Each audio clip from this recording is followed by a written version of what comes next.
Hi மக்களே, இலங்கை முறைப்படி ஒரு சுவையான பாரம்பரியமான தொதல் செய்கிறது அப்படின்னு சொல்லி தான் இந்த வீடியோவில் நீங்கள் பார்க்க போகிறீங்க. வாங்க வீடியோக்குள்ளே போகலாம்.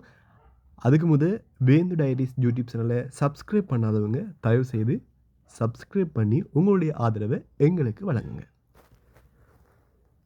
முதலாவதாக 10 தேங்காய் எடுத்து வடிவாக திருவி கொள்ளுங்க. பிறகு 1 கிலோ சர்க்கரை எடுத்து தண்ணியில் நல்லா ஊற வச்சு கொள்ளுங்க.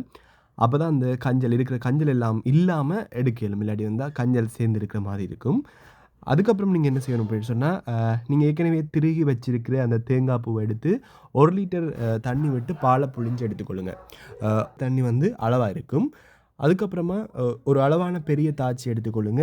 அப்போ தான் உங்களுக்கு தொதல்கின்றதுக்கு இலகுவாக இருக்கும். ஏன்னு சொன்னால் சின்ன தாச்சியாக இருந்துச்சு அப்படின்னு சொன்னால் உங்களுக்கு தொதல் கிண்டும் போது சிரமமாக இருக்கும். அப்போ ஒரு அளவான கிண்டக்கூடிய மாதிரி ஒரு பெரிய தாச்சி ஒன்று எடுத்து வச்சுக்கொள்ளுங்க. அதே போல் அடுத்ததாக நீங்கள் ஏற்கனவே புழிஞ்சு வச்சுருக்கிற தேங்காய் பாலை வடித்து அந்த பெரிய தாச்சிக்குள்ளே விட்டுக்கொள்ளுங்க.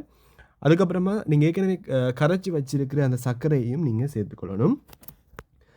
பிறகு என்ன அப்படின்னு சொன்னால், ஒரு கைப்பிடி கோதுமை மாவை நன்றாக கலந்து கொள்ளணும். உங்களோட ஒரு கைப்பிடி அளவு கோதுமை மாவை நன்றாக வடிவாக கலந்து கொள்ளணும்னா ஃபுல்லாக சேரு மட்டும் கலக்கணும். அந்த துகளாக எல்லாமே இருக்கக்கூடாது.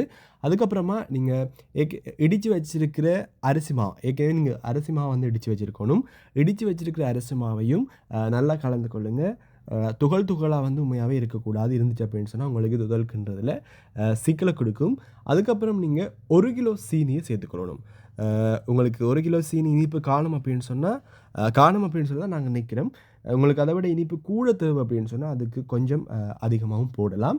அதுக்கப்புறமா கண்டிப்பாக சிறிதளவு உப்பு சேர்த்துக்கொள்ளணும். ஏன்னு சொன்னால் உங்களுக்கு தெரியும், உப்பு இல்லாத பண்டம் குப்பையில். அப்போ கண்டிப்பாக நீங்கள் உப்பு சேர்த்துக்கொள்ள வேணும். அதுக்கப்புறம் அடுப்பை மூட்டியாச்சு, வச்சு தாச்சை வச்சு கிண்ட வேண்டியதான். எல்லா பொருட்களும் போட்டாச்சு தானே. தொதல்கின்றது ஆனால் கொஞ்சம் கஷ்டமான வேலை தான். ஓரளவு நீங்கள் எப்படியும் ஒரு ஆள் எப்படியும் கிண்டுறது கொஞ்சம் கஷ்டமாக இருக்கும். ஏன்னு சொன்னால் நாங்களே 3 பேர் சேர்ந்து தான் கிண்டினோம். தொடர்ச்சியாக அப்படியே நீங்கள் அடிப்பிடிக்காமல் கிண்டி கொண்டே இருக்கணும். இடையில கேப் எடுத்து கிண்டுனீங்க அப்படின்னு சொன்னால் அவ்வளவுதான். தொடர்ச்சியாக கிண்டி கொண்டே இருந்தீங்க அப்படின்னு சொன்னால் தொதல் சட்டப்படி பதத்துக்கு வந்திருக்கும். சூப்பரான தொழில் செஞ்சு நீங்களும் சாப்பிடுங்க. எங்களோட சேனலை சப்ஸ்கிரைப் பண்ணுங்கள்.